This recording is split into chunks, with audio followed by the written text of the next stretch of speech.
currently exists.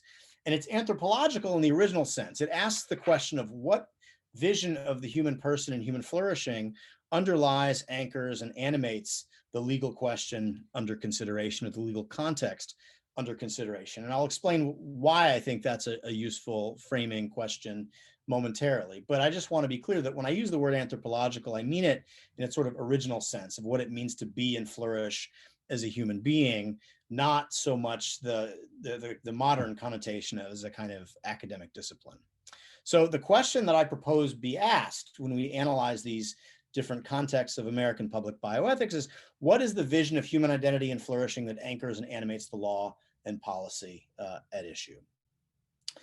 I took that methodology, that framework of analysis, and I applied it to what I describe as the vital conflicts of American public bioethics, the disputes in the law and public policy in the areas of abortion, assisted reproduction, and end-of-life decision-making, including assisted suicide.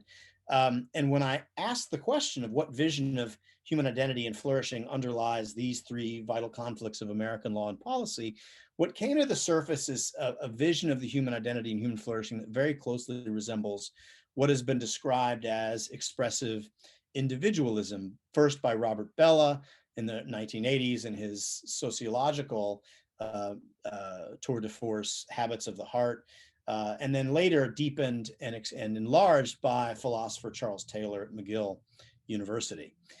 It's a vision of the person that I argue that captures some true things about who we are, but it leaves behind and leaves concealed from view essential realities of our lived experience that make this particular anthropological set of assumptions not suitable as a grounding for American law and policy, or any law and policy for that matter, that purports to deal with the realities of human embodiment.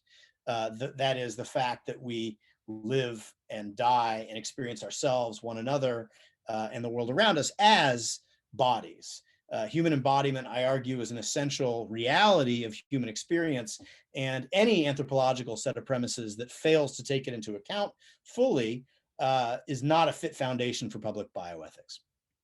So, the framework for the talk is as follows. First of all, I'll give you a little bit more of a fine-grained definition of what I mean by public bioethics. I'll talk a little bit about its history in my country, which I think will probably resonate, even though it's specific to the United States, to talk about the unique features of American public bioethics. I'll talk a little more about what I mean and make the case for what I describe as an anthropological analysis of law and public policy. I will give a brief account of expressive individualism and explain why I believe that it's an incomplete conception of the self that is, to borrow the phrase of my colleague Alistair McIntyre, forgetful of the body. And then I'll conclude by talking about the possibility of remembering the body, or augmenting the anthropology of expressive individualism with a set of premises about embodiment, the meaning of human embodiment, and what is needed for flourishing for embodied beings, including a brief reflection on the goods, practices, and virtues for our shared embodied lives, so that we can fill out the picture of the human being and his or her flourishing with the truths of expressive individualism, supplemented by a kind of anthropology of embodiment and what human beings need to flourish in that respect. So, public bioethics. Public bioethics is a field of law and public policy. It's not meant to be simply an area of intellectual inquiry, as bioethics is more generally. I don't think that bioethics, this may be controversial, but I don't think bioethics is properly understood as an academic discipline. I think it's an interdisciplinary conversation that's best had among participants who come with disciplinary expertise among the multifold disciplines that comprise the conversation in bioethics. But that's not what I'm talking about when I say public bioethics. When I say public bioethics, I really mean the governance of science, medicine, and biotechnology in the name of ethical goods. It's the point at which the law comes into contact with the ethical questions that arise from advances in biomedical science and biotechnology, as well as the practice of medicine.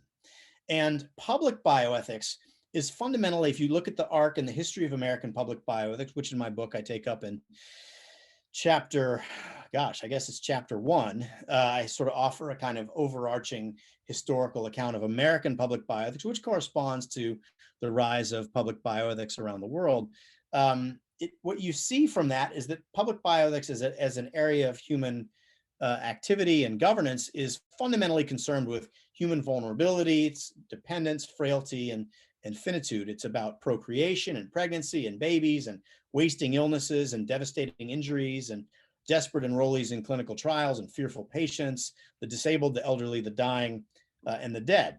Put another way, American public bioethics, or any public bioethics for that matter, is most deeply about the meaning and consequences of human embodiment.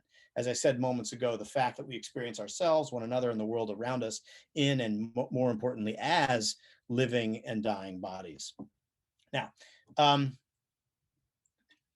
American public bioethics, different commentators and scholars situate the emergence of American public bioethics at different moments. I took 3 signal events that are well known, well, 2 of them are well known in the history of American public bioethics as the kind of beginning of this new particular form of law and public policy.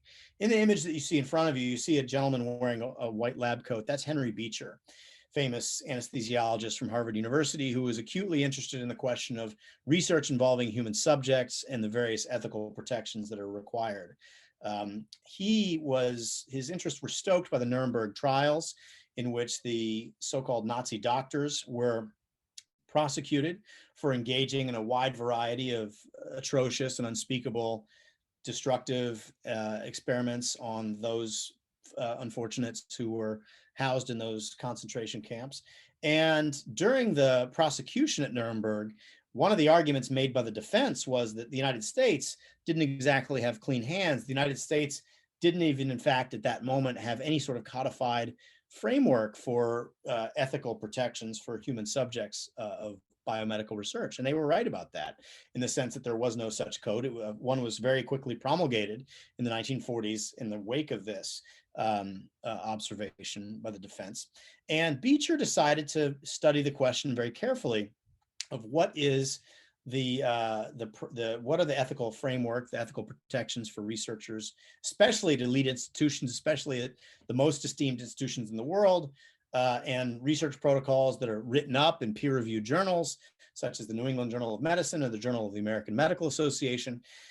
And he undertook a study and published his findings in the New England Journal of Medicine in 1966, and detailed 22 experiments undertaken. These were anonymized. They were not the sponsors or the principal investigators were not identified in his own work, although they later came to light. Drawn from the most prominent researchers in the world, Harvard University, Johns Hopkins, the U.S. government's public health service, and so forth. And he found 22 experiments that none of which included any possibility of therapeutic benefit for the human subjects involved, and all but 2 involved not even a minimal effort to secure informed consent from the subjects. And they involved a variety of forms of exploitation and violation of these, in many cases, deeply vulnerable populations. The most egregious example that Beecher discussed in his report involved a school in Staten Island called Willowbrook, which housed intellectually disabled children. And these children were deliberately infected with hepatitis, as part of an experiment to study its progress. And there was not any meaningful or effective effort to secure consent from the guardians or proxies of these children. Of course, these children were incapable of providing informed consent on their own due to their intellectual limitations. Similarly, there were cases involving patients suffering from senile dementia in New York at the New York Jewish Chronic Disease Hospital, in which patients were injected with live cancer cells, and cases involving American servicemen who had very limited autonomy given the chain of command and their unique circumstances, cases involving prisoners whose autonomy was obviously suppressed by their circumstances. And what he found time and time again was, despite the admittedly good intentions of the researchers, this basically constituted the systematic abuse and exploitation of very vulnerable people.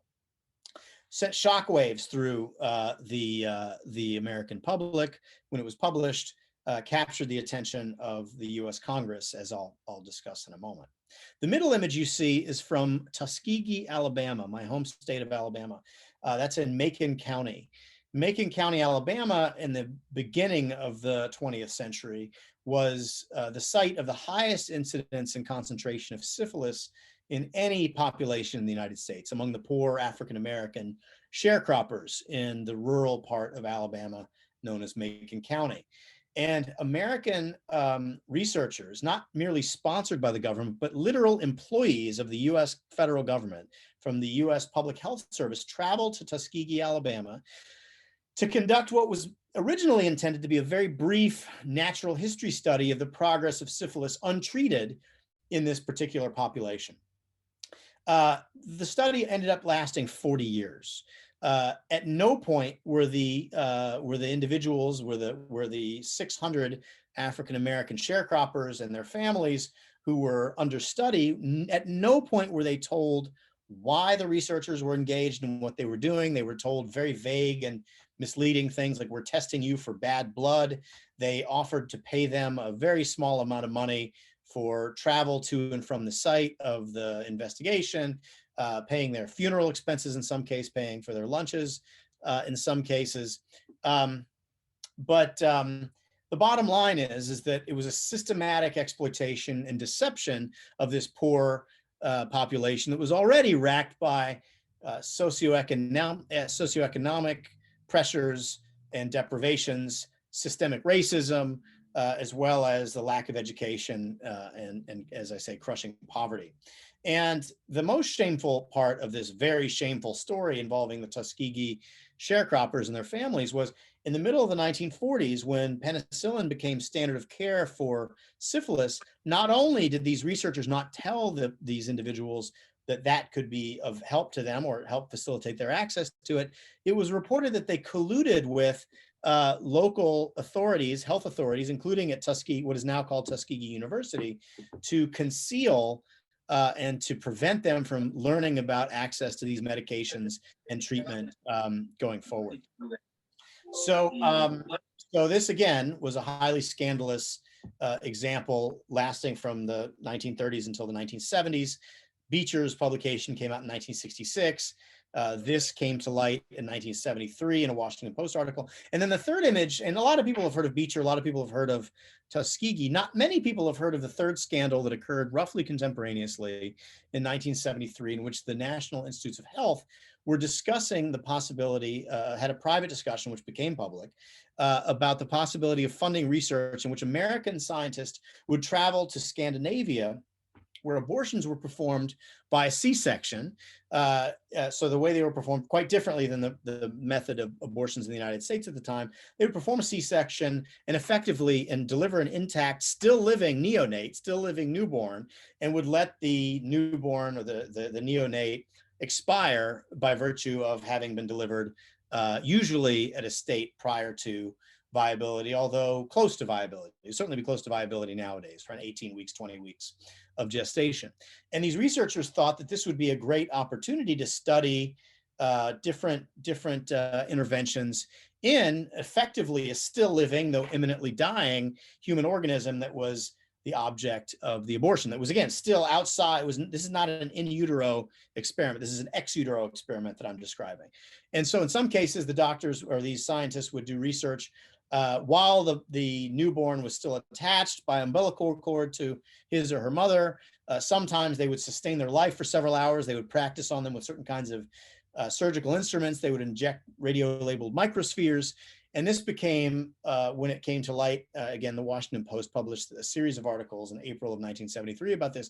This became a very significant controversy, which captured the attention of a variety of very high-profile individuals, including Eunice Shriver, who is the sister of John F. Kennedy, Robert F. Kennedy, and the late Senator Edward Kennedy.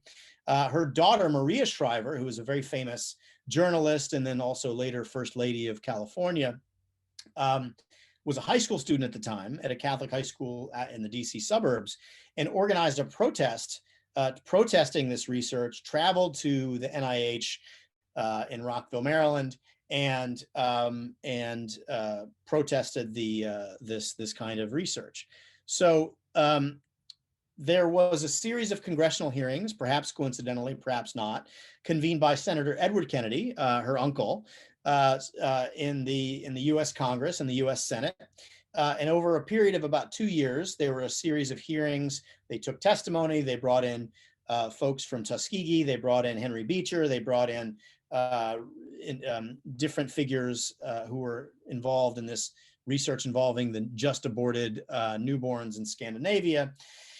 And the culmination of these hearings was a statute passed called the National Research Act, which, among other things, imposed a moratorium on the funding of the kind of research that I was just describing, and created a National Commission on Bioethics that had the authority to promulgate guidelines and standards that they would submit to the Secretary of Health and Human Services, which was at the time called the Department of Health, Education, and Welfare. And the secretary would have to implement the recommendations or explain in print why he or she was refusing to do so. So it was a very powerful body, and it marked the very beginning of American public bioethics in the United States.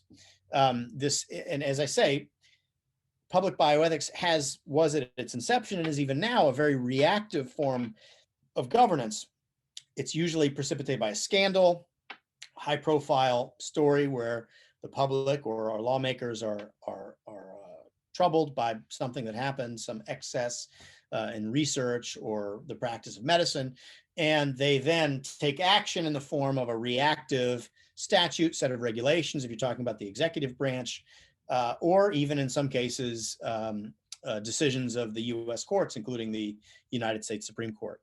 So the unique features of American public bioethics, and I would argue any nation's approach to public bioethics, or even intergovernmental approaches to public bioethics, either the UN or UNESCO or the Council of Europe or the Organization of American States, is that, first of all, we're dealing with very complicated subject matter. Not complicated just because it involves complex medical interventions, new scientific advances and such like, although that certainly does add complexity to the question.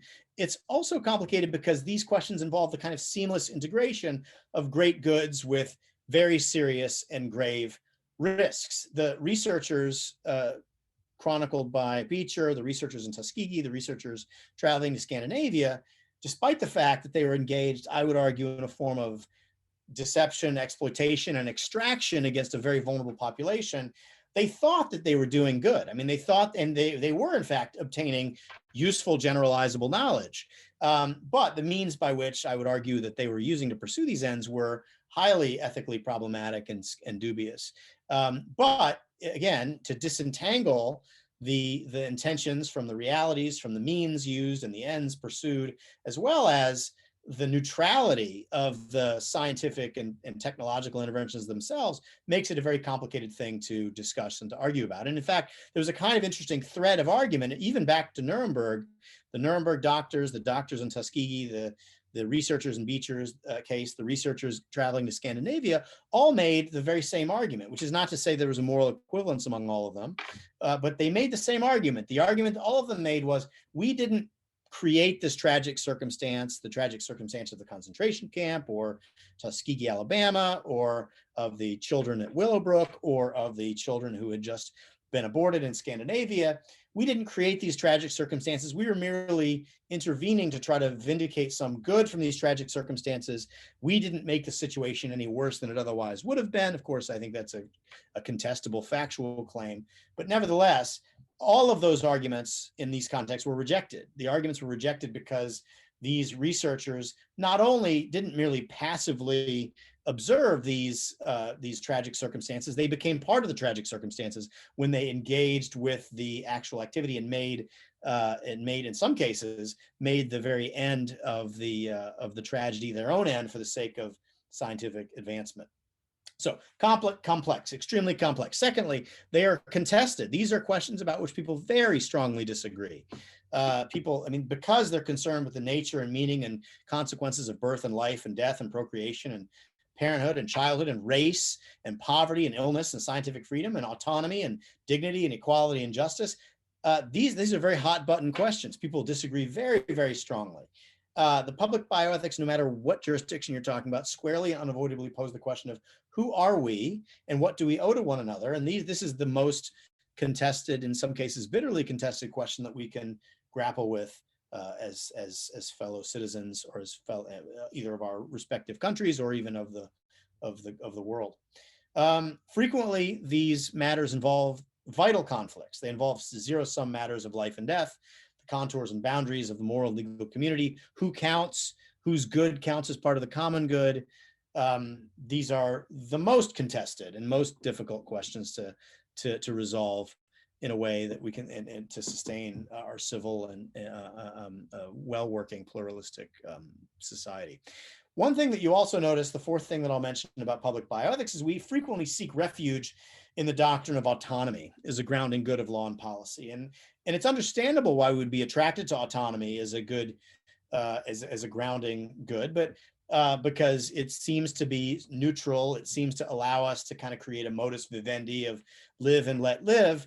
But the problem with autonomy is, as we see in the three sort of seminal signal events of American public bioethics' inception, is that autonomy frequently isn't a sufficient protection for those vulnerable communities, the members of whom cannot exercise autonomy because they're cognitively incapable of exercising autonomy, owing to some disability or to immaturity, or perhaps they're laboring under deeply extrinsic coercive circumstances, crushing poverty, systemic racism, the chain of command in the military, being incarcerated.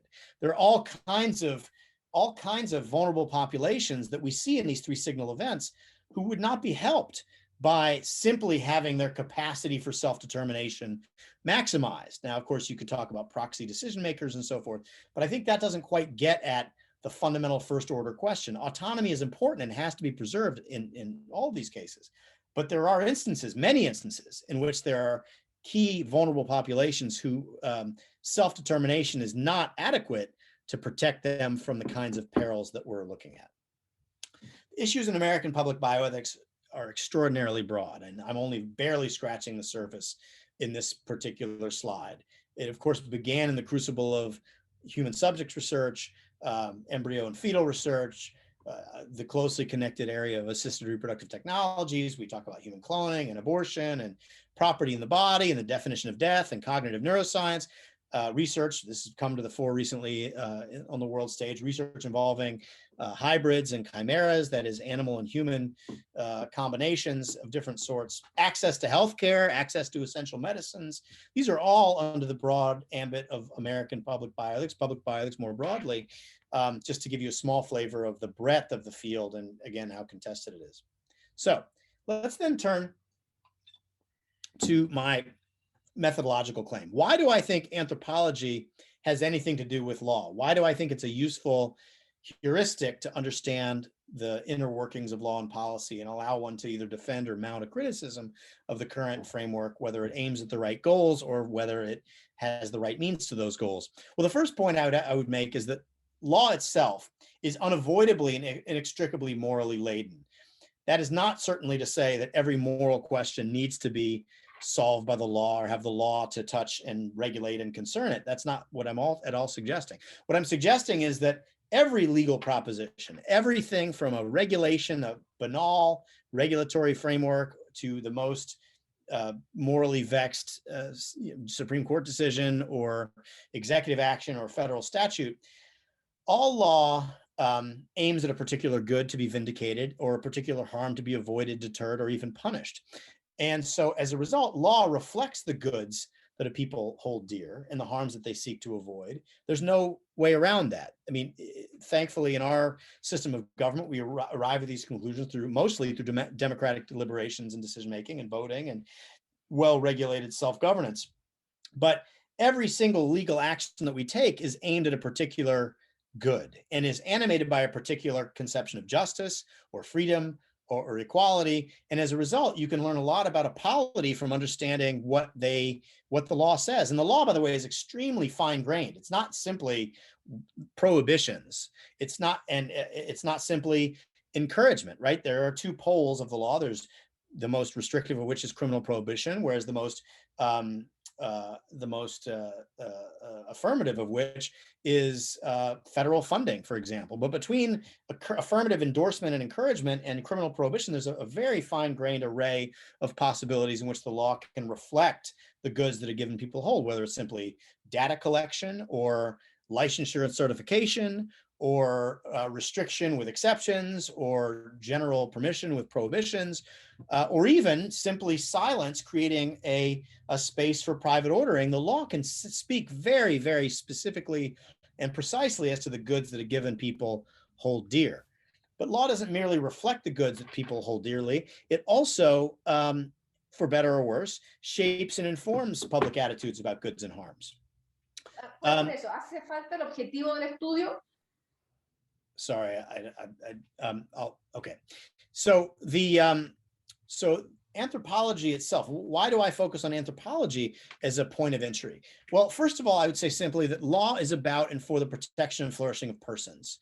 That is what law is for. Law is arbitrary and capricious, or worse, if it is not designed to protect persons or to promote their flourishing in some way. And that, by the way, can include passive modes of legal engagement, that is creating private spaces for private ordering. But it unavoidably rests upon usually undeclared conceptions of human identity. If it's about protecting the flourishing of persons and promoting the flourishing of persons, it has to have an operating set of assumptions about what a person is and what human flourishing is.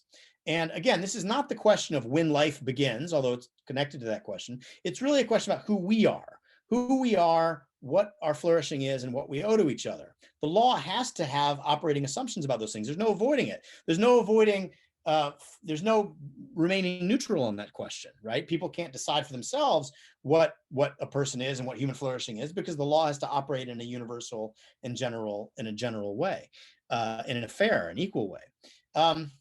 So I argue, because this is what law is, the deepest and richest understanding of law is therefore anthropological, which one can get to by asking the question of what vision of human identity and human flourishing is the law anchored in? Who and what does the law assume persons to be? And this is the most important question: is the law built on a true or false understanding of human nature, of what human persons are, of what human flourishing is? And what I argue in the book is that in these particular vital conflicts, not that the law itself assumes certain things about human identity and human flourishing that is asymmetrical with and discontinuous with the fullness of lived reality, okay? And the argument is that the law in these particular areas, and this is especially true of American law, which is highly individualistic, but I think it's also true of other jurisdictions as well, that the law assumes the person to be what expressive individualism sort of describes a person to be. And while that does capture certain truths, it doesn't capture the full truth of what it means to be human. And as a result, law constructed on this partial and flawed anthropology doesn't provide a full range of protections for every member of the human family. It doesn't provide for the full range of human flourishing, especially when we're talking about vulnerable populations like children, the disabled, and the elderly. Okay, so very briefly, what I mean by expressive individualism is the conception that the person, the fundamental human reality, the person is an isolated, unencumbered, atomized individual self who is defined by the will, right? So philosophically speaking, there's a dualistic anthropology. You are your will, you are your mind, you are the bundle of desires that you can manifest and express and pursue. And your body, everything that's non-cognitive about you, is merely instrumental to the objects of the will. The person is defined as an individual chooser and a consumer, and human flourishing is defined as the pursuit of those projects of one's own construction. There's a kind of imperative to live the originality that you discover by the interrogation of the interior of the self. To borrow a phrase from Michael Sandel, you are a self-originating source of valid claims, and your flourishing is constituted by formulating these really original, authentic, possibly transgressive truths, and then configuring your life plan accordingly. It is profoundly anti-teleological. It rejects the notion that external givens are useful for negotiating or understanding the world around us. what is normative is the unique and original inner voice. This framework provides for no unchosen obligations. The idea is that the only obligations that you have are those that you freely choose. The only claims that can be vindicated against you by others are those that you consent to in advance. There is no domain of unchosen obligations. That includes even in the realm of family. There's no obligation to care for one's children, to care for one's elderly parents, absent a kind of affirmative act of consent. And similarly, there are no constitutive attachments. Personal relationships, including familial relationships, are instrumental and transactional, and persons can encounter one another as atomized wills in collaboration, as so long as there's a mutual goal in mind. But frequently also individuals encounter one another as isolated adversaries, clad in the armor of their rights, to borrow a phrase from Carl Schneider of the University of Michigan, and must overbear one another. In this framework, ethical goods shrink down and become truncated and focus on the question principally of autonomy. Autonomy is the highest good to which all others are subordinated. Injustice is reconceived as a kind of constraint on freedom to pursue those projects of one's own choosing. And then the role of government, and we translate this to public bioethics, becomes primarily to remove constraints, public constraints, private constraints, possibly even natural constraints, and otherwise provide for the conditions of the unencumbered individual self. Now, why is this an incomplete picture? Obviously, there's deep truth in this, right?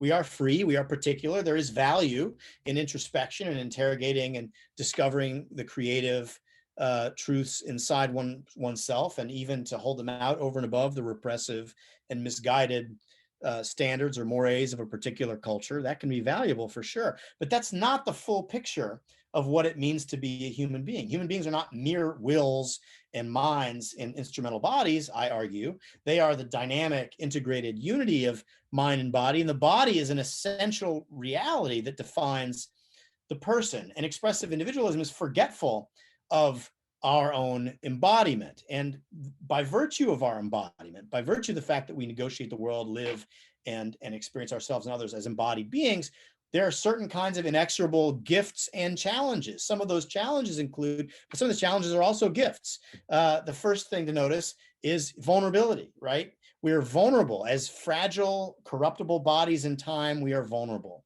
especially among mammals. Human beings are especially vulnerable. And because we're vulnerable, we are mutually dependent upon one another.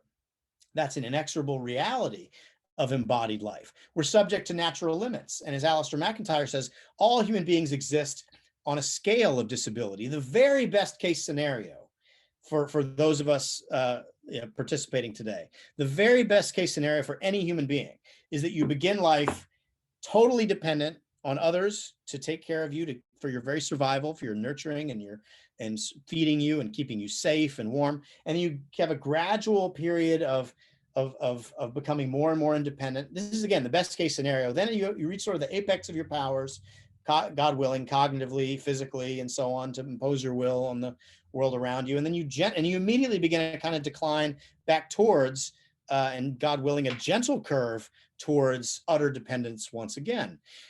Expressive individualism captures a snapshot on that arc of, at the apex of our powers, those of us who are capable and are fortunate enough and blessed enough to be capable of engaging in the kinds of activities that expressive individualism recognizes as human flourishing.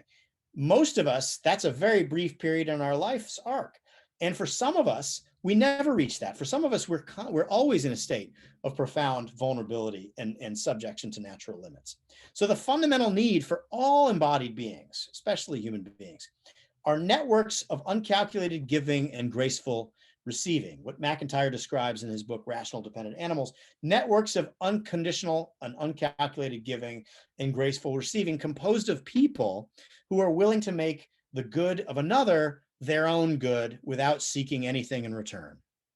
Okay, we need this for our basic survival. Now, the pristine example of this in the ideal scenario is a parent and child relationship. A parent takes care of a child not because he or she has agreed to do so, because it contributes to his or her success or flourishing in some way, but because that's what it means to be a parent, and for those of us who have been parents of very small children, or all of us who have been very small children, we know that that what is required of a parent in an ideal scenario is to make the good of the child your good without seeking anything in return. You can have hopes and aspirations, but it's a kind of disordered situation when the child is merely a vessel into which we pour all of our hopes and dreams. And in any event, when the baby is completely vulnerable, there's really no reciprocity, even of affection, right? The baby is a mere passive recipient of unconditional love and care, and that's fine, because that's precisely what I'm describing when I call the network of uncalculated giving and graceful receiving. So the baby depends on these networks, beginning with the parent, and then the extended family and the community, and then the nation and the world, hopefully, to take care of that child and to make sure that child grows and flourishes and becomes what McIntyre calls an independent, practical reasoner. But along the way, the child moves from being a kind of needy consumer of this unconditional care to learning to understand how to become that kind of a caregiver, how to become the kind of person who can make the good of another his or her own good. And that, of course, guarantees the sustainability of these networks, which are essential for survival and flourishing. But it also, and this is a normative claim of the book, it actually teaches you to become the very thing that you were supposed to become by virtue of your humanity. By virtue of your embodiment, you are made for love and friendship. I understand that's a normative proposition. That's not, I didn't demonstrate that philosophically, but it is a normative proposition that I'm arguing is evident from reflection on what it means to be an embodied being. And so, put another way, we are most human when we are taking care of one another. And this is what expressive individualism misses. It misses the reality of mutual dependence. It doesn't recall or foresee our past or future vulnerability. It reminds me of Bertrand Juvenel's comment about certain social contract theorists, that it reminds me of childless men who must have forgotten their childhood. It doesn't recognize the claims of unchosen obligations. It doesn't recall or repay our debts. And it is intolerant of imperfection, which is something that looms very large. We're talking about treating the disabled in an appropriate and loving and generous way. Consequences of expressive individualism include, again, the inability to recognize the unchosen claims or even the existence of the weak, including children and the disabled and the elderly. It results in loneliness and dislocation and alienation because of the absence of constitutive relationships that are non-instrumental.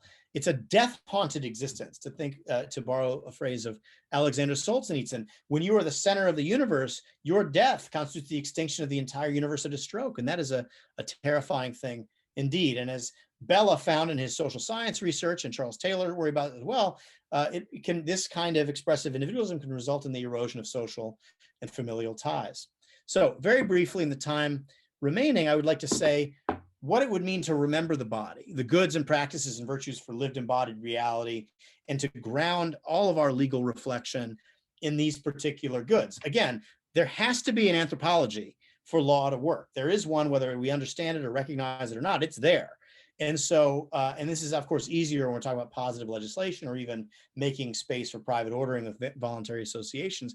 It is the case that we rest the legal doctrines, policies, principles, and engagement on top of an anthropology. So what do we do? What kind of anthropology is the suitable anthropology for public bioethics?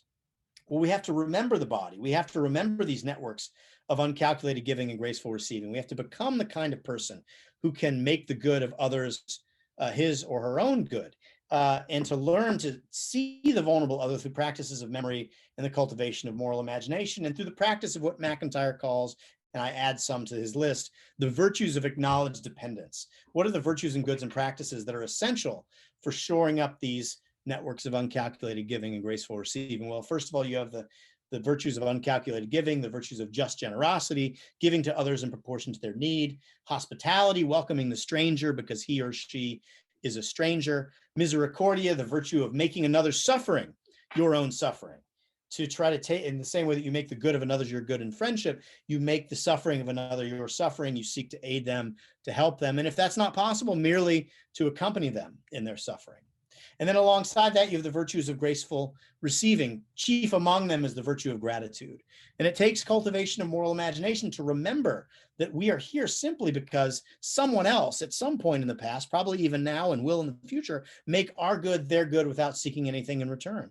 Our very survival depends on the beneficence of others. And that kind of gratitude engenders a humility. It engenders a kind of notion that all is gift, and that some gifts are unequally distributed. And we should feel the motivation to care for those who don't have the same measure of gifts that we have.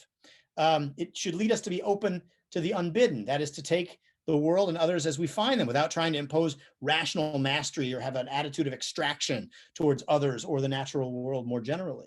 To realize that we're sort of all in this together by virtue of our embodiment and our shared limitations and mutual dependence through the good and virtue of solidarity.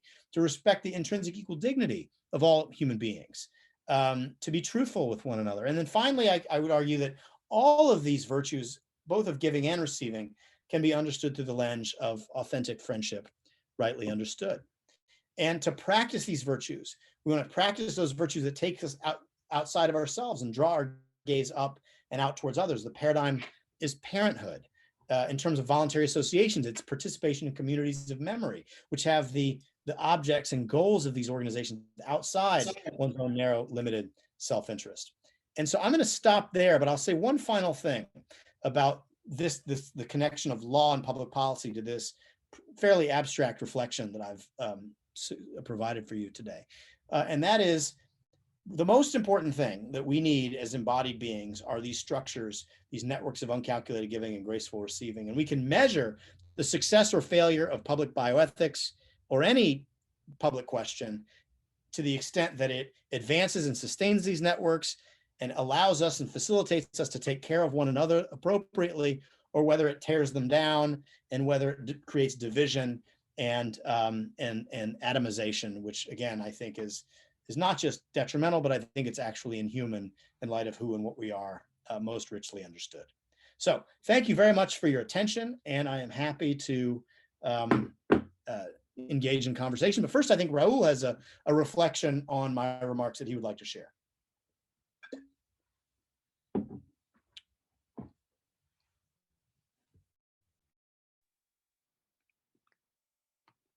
Hello, can you hear me? Hablo directamente, sí. ¿Se oye? Bueno, muy bien, muchas gracias, profesor Snead. Thank you very much, Professor Snead. Yo le envié al profesor Snead mi exposición, que es muy cortita. Se la envié en inglés para que él la lea, pero me pareció un poco ridículo hablar en inglés a una audiencia que es abrumadoramente hispanoparlante, ¿no? Entonces, por eso voy a hablar en castellano. El profesor Snead tiene el documento. Es muy corto lo que yo voy a comentar. Voy a comentar solamente 2 puntos que me parecieron interesantes de mencionar. El primero, el profesor Snead nos ha comentado ahora en esta exposición y también en su libro, que lleva por título el mismo que esta conferencia, nos ha comentado que la bioética norteamericana tiene un problema de modelos antropológicos, es decir, que no se define, no acaba de definirse sobre cuál es el modelo antropológico que va a usar o que usa, sino que lo va definiendo a medida que se van presentando los problemas. Claro, y eso tiene el inconveniente de que los problemas pueden ir moviendo el giro del centro de la bioética en un sentido o en otro. Ahora, hay un antecedente histórico que, por supuesto, no se mencionó en esta conferencia, pero puede ser interesante conocerlo, que es el siguiente. Es decir, cuando las colonias norteamericanas se fundan, llegan muchas comunidades religiosas de diferentes credos. Ningún católico, todos protestantes. ¿No? Esto parece irrelevante, pero es bien importante. Son alrededor de 12 o 13 credos diferentes. Entonces, estos credos fundan las colonias y al poco tiempo empiezan a fundar universidades. Pero claro, el sistema de dirección de las universidades norteamericanas es distinto del modelo europeo. Tienen el modelo europeo continental, tienen un board, es decir, tienen un consejo que es el que dirige la universidad.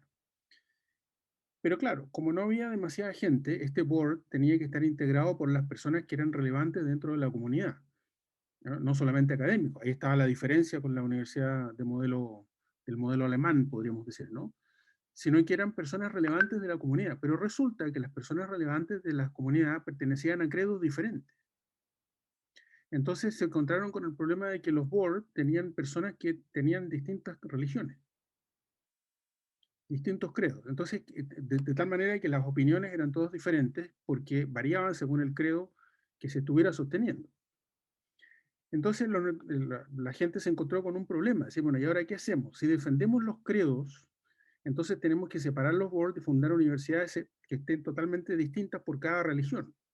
Pero esto era poco conveniente y poco práctico porque en el fondo no iban a tener el público suficiente para crear una gran universidad en el sentido de potente, ¿no? de grande. Entonces optaron por un criterio práctico y decidieron no discutir cuestiones de fondo. Entonces nadie podía opinar sobre las cuestiones de fondo, sino que era un criterio últimamente pragmático. Las cuestiones universitarias se resolvían por un criterio pragmático, no por una cuestión de principio. Cosa que era totalmente opuesto al modelo europeo, ¿no? El modelo ya fuera escolástico o al modelo de la Universidad Humboldtiana. Bueno, esto después de después de la Guerra de Secesión, Estados Unidos se hace rico, ¿no? Y esto, por lo tanto, el criterio pragmático se convierte en el gran criterio de dirección de las universidades, unido a lo que un académico norteamericano ha llamado el antiintelectualismo norteamericano, ¿no? Richard Hofstadter, que se refiere al tema del antiintelectualismo que se junta con esta idea del pragmatismo. Entonces, por lo tanto, lo que sale de las universidades norteamericanas no es un modelo antropológico común. No podía ser un modelo antropológico común porque ellos decidieron guardar silencio sobre las cuestiones de fondo, las definiciones de fondo, porque si tocaban las definiciones de fondo se iban a encontrar con problemas dentro de los boards. Entonces, esto es un elemento que colabora a todo lo que nos ha expuesto brillantemente el profesor Snead esta tarde.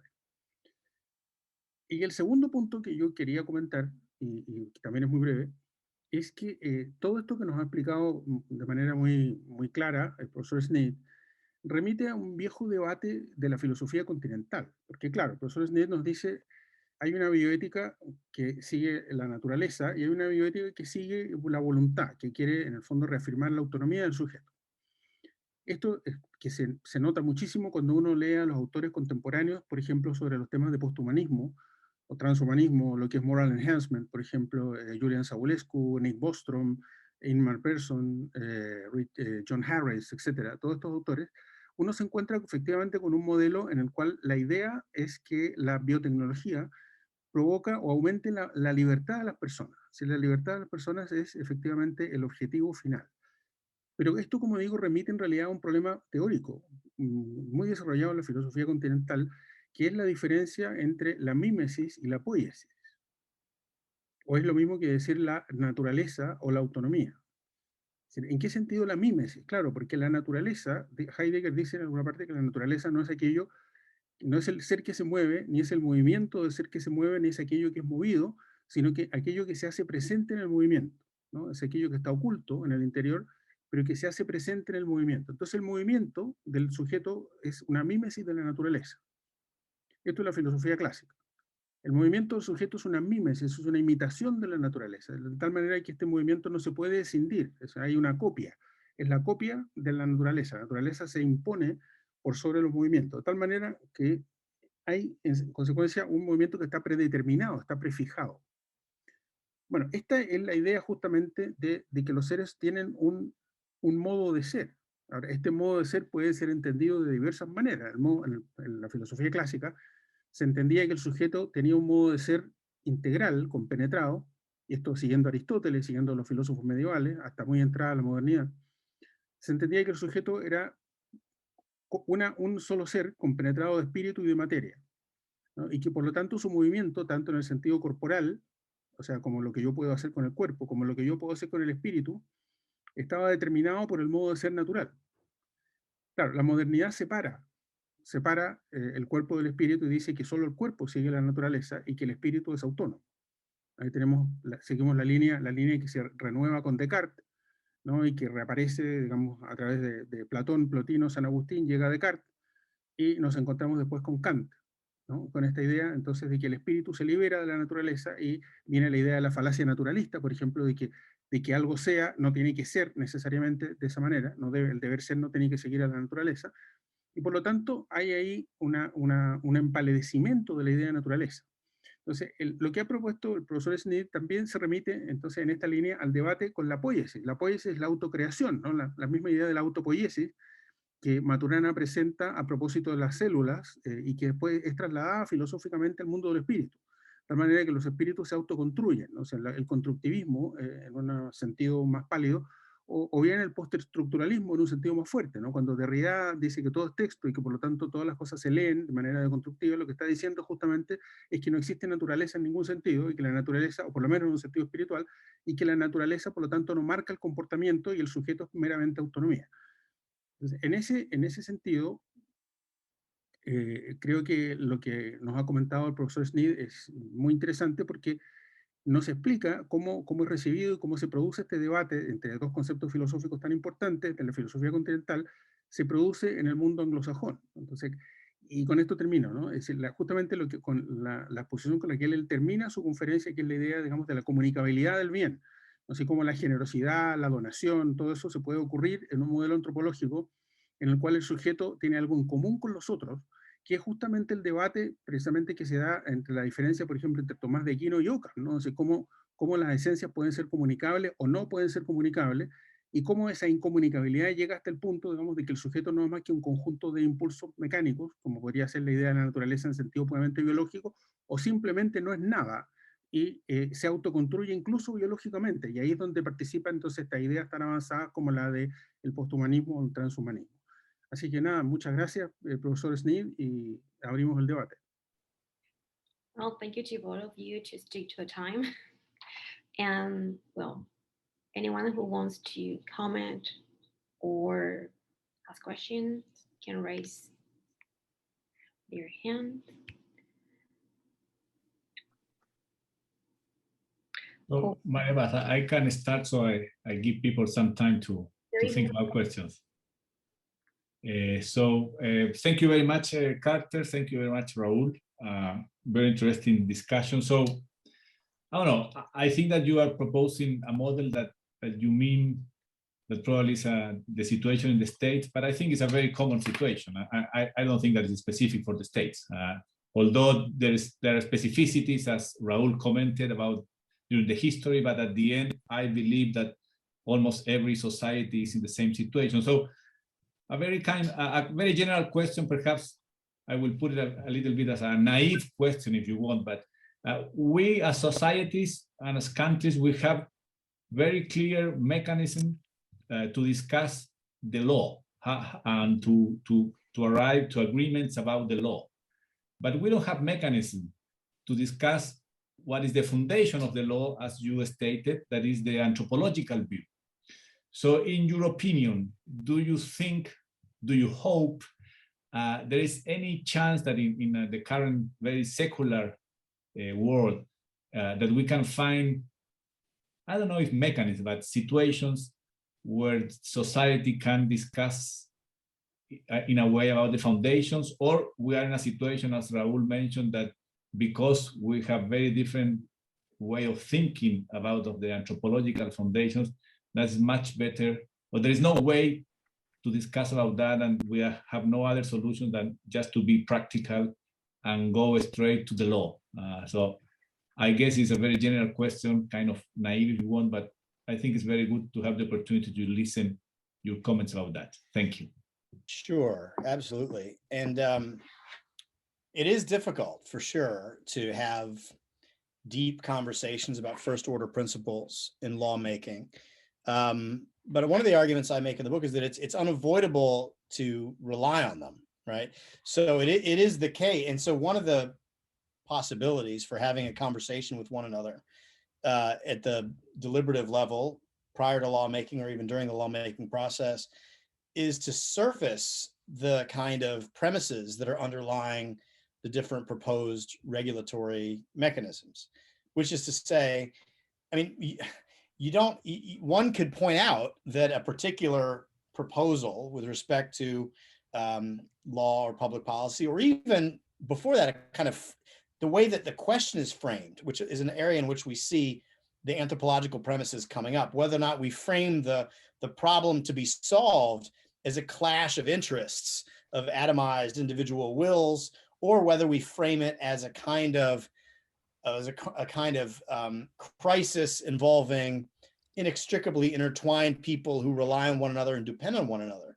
I think that's also an important point of departure in how we talk about these things. But I don't think it's hard to make appeals, and we see this with politicians all the time, although this is a very unpleasantly, for sure in my country, maybe in yours as well, a deeply unhealthy, polarized kind of atmosphere where people aren't really even having conversations with one another. People who disagree aren't having conversations. They're sort of retreating to their respective corners and throwing, brickbats at one another, which is of course not helpful, obviously. But when one can have a kind of conversation with his or her fellow citizen or fellow human being, you can kind of start one level above the question of anthropology and say, is this a policy or a law or a proposal that either frames the question to be settled or provides a solution to that problem, that either divides us and atomizes us and thinks about us as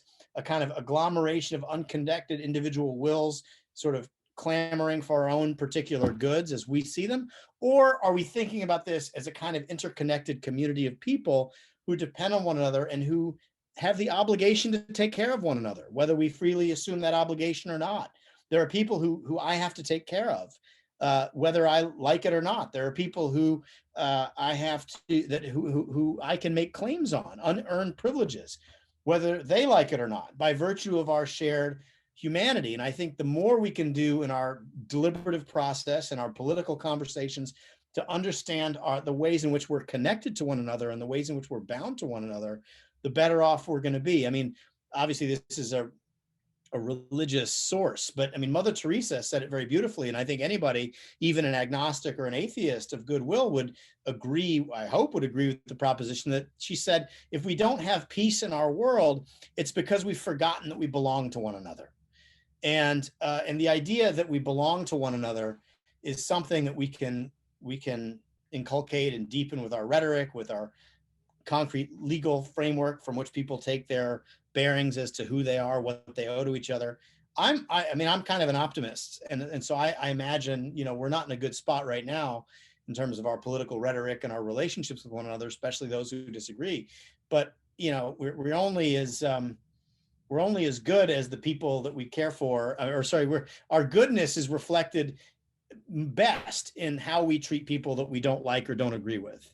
That's the fundamental point. We have to, both in our private ordering, private associations, as well as in the public context, learn and embrace the proposition that we're most human when we take care of one another.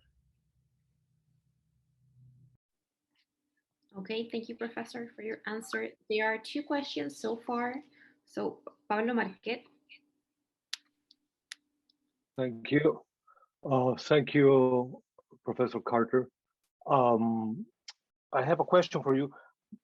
First of all, well, thank you for your excellent presentation, and I completely agree with you in terms of the basing this bioethic, this public bioethic, in an anthropology.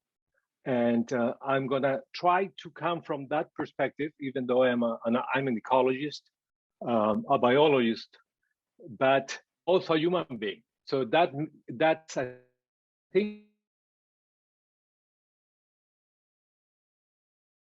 So how I got the notion that you emphasize the sense of community coming from our limitations to be embodied beings and that have to take care of each other, instead of coming from something more fundamental and constitutive of what a human being is. And I would try to argue that which is more fundamental and constitutive could be something that we do, which is important in terms of what anthropology actually called the cultural niche, which is based on social learning. So we are born with others, we become with others, and so in many ways we are the others. So there is no way we can learn or do anything that we do if it weren't for the fact that we live in a community. So what if there is something embodied, is the others in terms of having a life in a community. So we become what we are because of the collective. So that's my kind of, maybe I'm rephrasing yourself only, but I'd like to emphasize how this thing about being in the collective is fundamental. Not just the body, is the way that we become groups. And that's something that, and I here will rescue post-humanistic kind of traditions that rescue a lot of this kind of biology and in this collective, and also in the diversity of this collective in terms of narratives regarding the world. And there's nothing wrong with this diversity, but the important point it's there is at least some minimum anthropology that we share all. And from that standpoint, I agree. And I would love to see this kind of ideas also exported to the politics and not only in the law. Thank you. Thank you very much for your comment. And unfortunately, you were breaking up a little bit. I think I got the thrust of what you were saying. And in the book, I do talk about how even under the framework of expressive individualism, there's no getting away from our mutual dependence upon one another for the development of our own narrative. I mean, Alistair McIntyre says, I don't even know what to do unless I know what stories I'm a part of. And human beings are dialogical, and you are part of a narrative, and you draw your meaning, sometimes in reaction to other people, not necessarily, captured by others' views of who or what you should be. But for sure, there's a kind of dialogical process by which we become who we are, even under the auspices of expressive individualism. I can't even the very concept of expressive individualism requires a civilization to transmit that kind of idea. And I think I agree. If I understood what you're saying, I think I agree very much with what you're saying. Now, one thing I would underscore, though, is that I think in the community of human beings, there are folks who are never able to do anything other than passively receive unconditional care and love. And I'm thinking about, for example, the profoundly disabled. And I would not want to, in defining the boundaries of the community of persons, I wouldn't want to define it in a way that those fellow human beings fell on the outside of those boundary lines.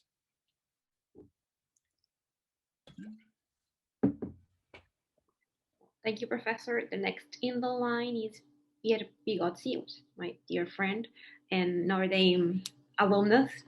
That's right. I see you, Pier Paolo. It's very nice to see you and Carter and to hear this very enlightening presentation. I would like to, first of all, to thank the Catholic University for organizing and always being behind these deep questions on ethics, bioethics that are so that we need so much to have present in the legal and constitutional debate now in Chile. I would like also to extend a greeting from in the name of our dean to you, Carter, and also from the Votiva Center at the University Finisterre, where we also have this central concern with the personalistic view of the law and ethics and bioethics. My question is more from the side of my own experience. I see and I understand very much how you describe this as an incomplete picture, when autonomy is the central value driving these inquiries and this legislation. But at the same time, at this point, when I see my father in the decay, in the losing his autonomy, being such a model for me, a superhero when I was a teenager, and so, and I see how for him and for my little daughter, how the more they can do things autonomously, they flourish, they are happy, the deep sense of happiness. And I always wonder in terms of how much room or where you would draw the line pursuing autonomy. I am thinking also of the negative aspect of the principle of subsidiarity. You know, you want to encourage the person and its small communities to do as much as they can on their own. This is a way of learning, of flourishing. And sometimes I have this, or I often have this conflict when thinking of bioethical questions of, I see how the predominant anthropological view gives unconditional priority to autonomy. But I feel that sometimes answering with this dependent nature that is uncontestable of our humanity, we can lose aspects of where we maximize legitimately human autonomy. I don't know where would you draw the line? What would you say? How far can we push advocating for autonomy in certain parts of life that you become more dependent or you are not dependent? Yeah, no, it's a great question, framed with a very personal reflection. And again, I try to be clear in the book that I think autonomy is essential. I think human freedom is essential. I think human particularity is essential to what we're doing. And it's not an argument against autonomy or against self-determination or in favor of collectivism or in favor of sort of pure animality. I mean, like human beings are very complex, integrated beings that have, in a well-functioning organism, you know, a mind and a body that are deeply connected to one another, right? I mean, like obviously cognitive neuroscience has taught a lot and opened up vistas of mysteries that we still don't know about how precisely the brain enables the mind and the relationship between the body and the mind, and whether that even makes sense as a dichotomy. So I think caring rightly for another person includes respecting not just respecting, but enabling their autonomy in important ways.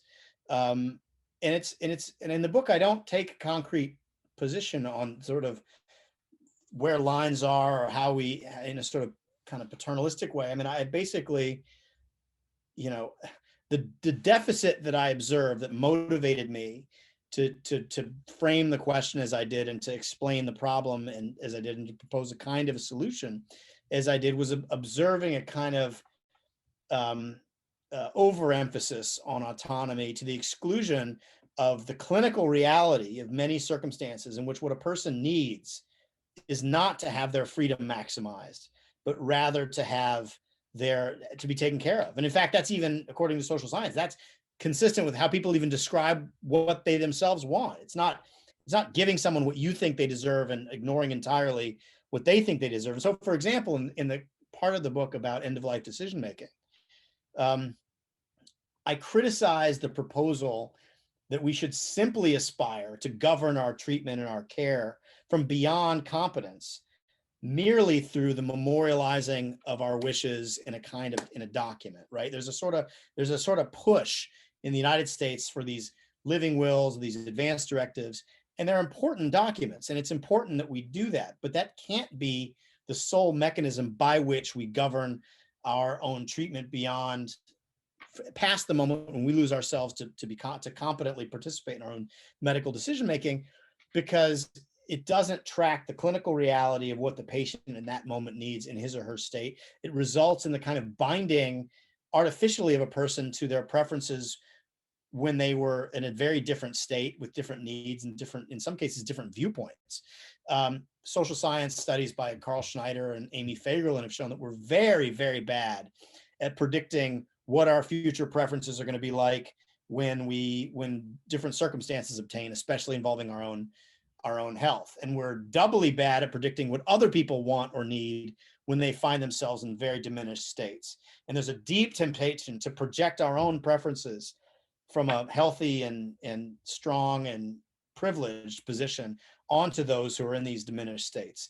And so what I argue in the book is that we need to not merely try to govern ourselves by our past preferences memorialized in documents, as important as they may be, but we need to include in the framework for decision-making proxy authorities, preferably people that we've designated who love us and care for our best interests, to help make these decisions, keeping in mind what our preferences are, but also being able to respond in the moment to change circumstances to see precisely what kind of situation we find ourselves in. The most dramatic example of this is a kind of fictionalized account of a woman named Margot, who knew that she had a family history of Alzheimer's, and she signed a document young and in the peak of health saying, if I ever descend into dementia, Alzheimer's related dementia, I don't want to have any life-sustaining measures, including if I ever get pneumonia, I don't want antibiotics, I don't want anything, no matter how easy it is or how painless it is. I don't want it, because I don't want to continue a life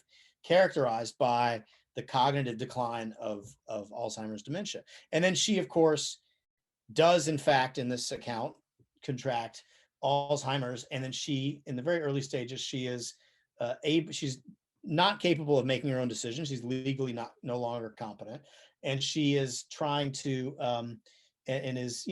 enjoys very simple daily activities. She can express herself, but again, lacks the cognitive wherewithal to participate in her own medical decision making.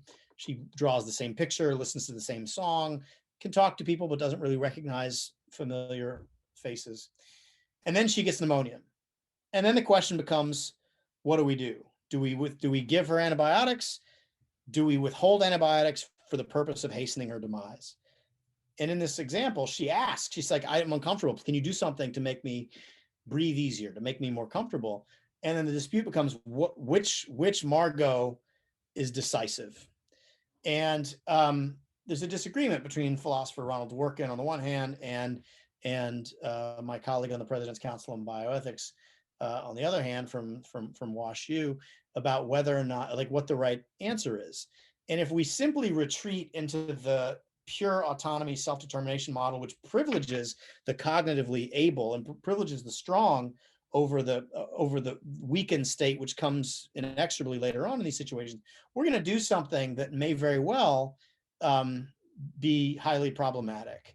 And we may, and to simply bind ourselves to our prior expressions of preferences before we have the lived experience of what it means to be the patient that we now are, without the additional assistance, hopefully of a loved one, but if not a loved one, an expert who's seeking our best care, I think that we make a mistake. So I was reacting in the book to excesses of emphasis on autonomy, but again, I try to be careful not to say that autonomy is not important or not an essential feature of who we are. And in the cases you described, both in the case of children or the elderly, obviously being capable of caring for oneself is, I think, essential to human flourishing, and being able to make decisions for oneself is essential in that way. And but it's a balance. And I don't draw bright lines in the book, but I do provide some narrative examples to try to tease out how to think about these questions and how to frame them. Okay, thank you, Professor. We have two people left. The first one is Mr. Simonetti. Yeah, I'm sorry, my name is not written on the screen. It's Christian Simonetti. Many thanks, Carter, for the presentation, and Raul for the comment. They're both very illuminating. And I have two related questions. I know you made very clear in your presentation that that you were going to refer strictly to a philosophical anthropology or philosophical understanding of anthropology. Well, I'm an anthropologist, and I will ask from that viewpoint that whether behind all this there is also a disciplinary anthropology view underlying what we are discussing. And when I hear you with regards to bringing in the body, you could read that there are certain debates there that are relevant to physical anthropology and social anthropology, particularly debates around evolution, human evolution, competition versus altruism, for instance. That's a big discussion, and I'm sure you will see what I'm pointing, no, where I'm heading. And the other related issues when we bring social anthropology, what happens when we multiply the bodies? Can we speak of multiple bodies? Can we speak of female body, the body of or racialized bodies, the body of the oppressed? When that body is not just a question of a species, but it's a question of what is often reduced to discussions about the mind. When I heard you, I was very taken by how the body, which is it's almost automatic. No, when we think of the body, we start thinking of humankind, of the human species, and when we think of the mind, of course, we think of humanity, freedom, etc. So yeah, I leave it there. I think that the whole point is that I have the impression that you can solve this without bringing in anthropology. Yeah, no, I think that's right. And there's obviously a lot to take on board in what you just said. And there's a whole lot of complexity that you've introduced into the conversation that I think is very important. And I'd like to think more about. And obviously, I'd be interested. It sounds to me like you have some disciplinary sources in mind that prompted your question. And obviously, we're to the end of the hour now, but I would love it if you would send me an email and give me some resources that motivated your question and relating to evolutionary biology or sociology type questions in terms of bodies as organized entities that aren't merely organically occurring, that are more sociably defined, and so on. But I think it's a very, very interesting question that you and comment that you raise, and I'd like to hear more from you. Basically, is what I'm saying. I'll drop you an email. Please do. Thank you. And finally, Alexandra. Sasha. Thank you. Thanks very much, Carter. I really, really enjoyed your talk.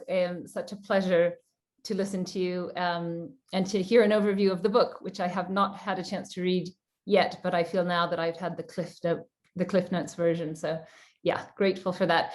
My question is the following. So I'm interested in the extent to which certain elements of your critique of expressive individualism would be shared by proponents of a feminist care ethics. Yeah. And of course, I mean, as I'm sure you know, from the point of view of a feminist ethics of care, what you call the forgetting of the body is intimately linked to the subjugation of women. And from that same perspective, the fact that the work of caring for the vulnerable very often falls to women rather than men is extremely important. Similarly, from a kind of a feminist care ethics perspective, the fact that care work is so often undervalued, invisible, unremunerated, and so on, is also intimately linked to the fact that it is work that very often falls to women rather than men. So I'm just in general wondering how receptive you are, how interested you are to a more gendered reading of this critique of expressive individualism, how you view these points of convergence between your kind of project and your position and a feminist ethics of care. Yeah, that's a great question. And there are, the short answer is I need to do more work with respect to understand. I mean, I have friends who are very much ensconced in and proponents of the feminist ethic of care that you're talking about, who have been very receptive and appreciative of the book, and have we've had conversations that make me alive to the proposition that there's a lot of overlap between what I'm arguing and what that tradition argues. And I think there's a lot of interesting possibilities for collaboration and thinking together about that. And there's some scholars and historical figures that I think would be very interesting to pursue, because I think what I'm arguing for is very much consonant with what you've just described, and the kind of problems that you signal are deep problems that are inextricably intertwined with the kinds of questions that I'm grappling with. So the short answer is I think that that's a very, very fruitful avenue of collaboration and thought. And to the extent that I have colleagues and friends who are very much working on those questions, who have read the book and have had and I've talked about it with, I'm really encouraged by those conversations, because I think there's a lot of possibility of fruitful exchange from both perspectives. Great, thank you. Okay. And just to be clear, my own background, but I was educated by critical legal studies folks. Like that's my formative background from law school, and almost every professor I had was an avid proponent of different forms of critical legal studies, both on the racial questions and the sex-based or gender-based questions. So it's a kind of discipline that I'm already interested in because it forms a lot of my own thinking. Well, thank you, Professor. Thank you for your time. Thank you, all of you, for being with us. It was a pleasure. And we hope to see you, all of you, in the next session, which will be very soon.